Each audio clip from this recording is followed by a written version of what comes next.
కాబట్టి దయచేసి మిగతా గౌరవ సభ్యులు అడిగినటువంటి ప్రశ్నలకు ఉప ముఖ్యమంత్రి గారు సమాధానం చెప్పారు.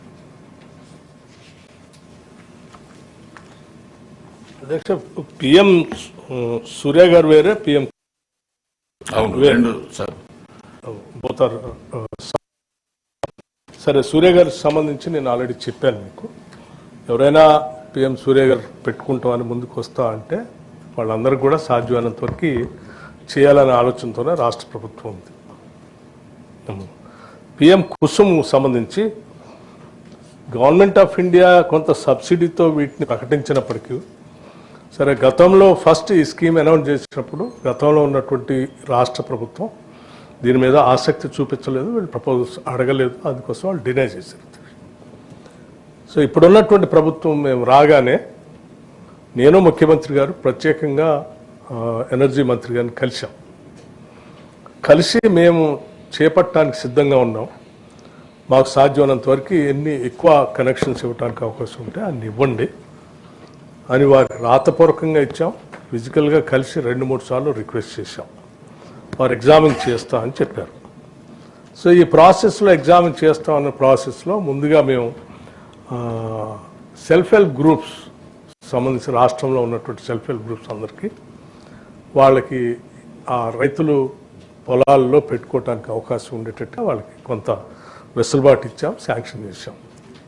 అట్లాగే కొద్దిమంది రైతులు లీజు తీసుకొని పెట్టుకుంటా అంటే, భూములు పెట్టుకుంటా అంటే కూడా మేము రాష్ట్ర ప్రభుత్వం కన్సిడర్ చేస్తూ దాన్ని ఆలోచన చేసింది.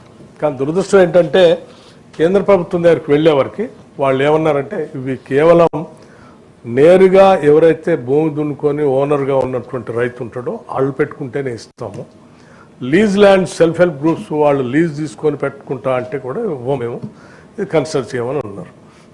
అప్పుడు మేము వారికి చెప్పింది ఏంటంటే ఈ లీజ్ ల్యాండ్స్ అనేవి కూడా రైతుల భూములే కాబట్టి ఏం ఇబ్బంది లేదండి, ఇది రైతులకే పోతూ ఉంది, రైతులకు ఆదాయం కూడా వస్తూ ఉంటుంది. మనం ఫైనల్గా అసలు మనం ఎంకరేజ్ చేసేది గ్రీన్ ఎనర్జీని స్ప్రెడ్ చేయడం కోసం కదా. సో సెల్ఫ్ హెల్ప్ గ్రూప్స్ ద్వారా చేస్తే వాళ్ళకి కొంత ఆదాయం వస్తుంది, రైతులకు కూడా ఆదాయం వస్తుంది లీజు తీసుకొని ఎవ్రీ ఇయర్. వాళ్ళు కన్సిడర్ చేయండి అంటే ఎగ్జామిన్ చేస్తూ అన్నారు. అది it still in the process.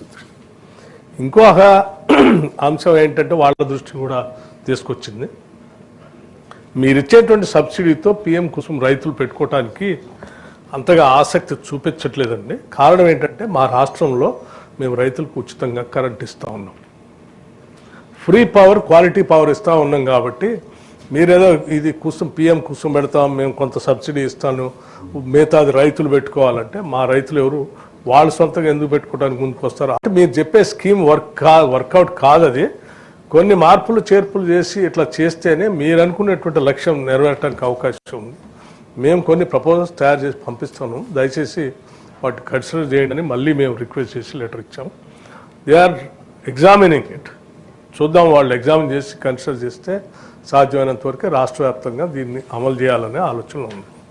So BJP సభ్యులు కానీ లేకపోతే ఇంకెవరైనా ఉంటే కూడా వాళ్ళు కూడా కేంద్ర ప్రభుత్వం దృష్టికి తీసుకొని వచ్చి అది సెల్ఫ్ హెల్ప్ గ్రూప్స్కి ఇచ్చేవి కానీ లేకపోతే రైతులకి ఇచ్చేవి కానీ గత ప్రభుత్వం తీసుకోలేదు, కానీ మేము మాత్రం తీసుకోవడానికి సిద్ధంగా ఉన్నాం, మీరు దయచేసి కన్సిడర్ చేయండి అని చెప్తా ఉన్నాం. వాళ్ళు ఏమంటున్నారంటే ఈ స్కీమ్ అప్పుడు అనౌన్స్ చేసాం, ఇప్పుడు ఆ స్కీమ్ లేదు, డబ్బులు లేవు అని కూడా చెప్తా ఉన్నాను. 3 సార్లు మొన్న కూడా రివ్యూ చేశాం. మంత్రి గారిని, నేను, ముఖ్యమంత్రి గారు, మంత్రి గారు, ఆ మంత్రి గారు అందరం పిలిస్తే అధికారులు వచ్చి సార్ ఈ స్కీమ్ అప్పట్లో అనౌన్స్ చేసింది, ఇప్పుడు కాదు, ఆ స్కీమ్ అన్ని రాష్ట్రాలకు ఇచ్చాం, గత ప్రభుత్వం తీసుకోలేదు, ఇప్పుడు వీళ్ళు వచ్చి అడుగుతున్నా కానీ ఇవ్వడానికి లేదు. స్టిల్ వీ రిక్వెస్టెడ్ మిగతా రాష్ట్రాలు ఎక్కడైతే వాడుకోవడానికి అవకాశం లేదో మిగిలిపోయిందైనా మాకు ఇవ్వండి ఎంతో కొంత, మిగతా డబ్బులు మేము అవసరమైతే స్టేట్ గవర్నమెంట్ వేసుకొని రైతుల పక్షాన్ని ఇప్పుడు అమలు చేసేది రైతుల మీద బడ్డన వేయట్లేదు అధ్యక్ష. రైతుల పక్షాన మేమే అవసరమైతే కొంత స్టేట్ గవర్నమెంటే భరిస్తూ ఇది పెడదాము, కన్సిడర్ చేయండి అని అడుగుతా ఉన్నాం. లెట్స్ సీ వాళ్ళు కన్సిడర్ చేస్తా అంటే we will go ahead in a big way. Thank you అధ్యక్ష.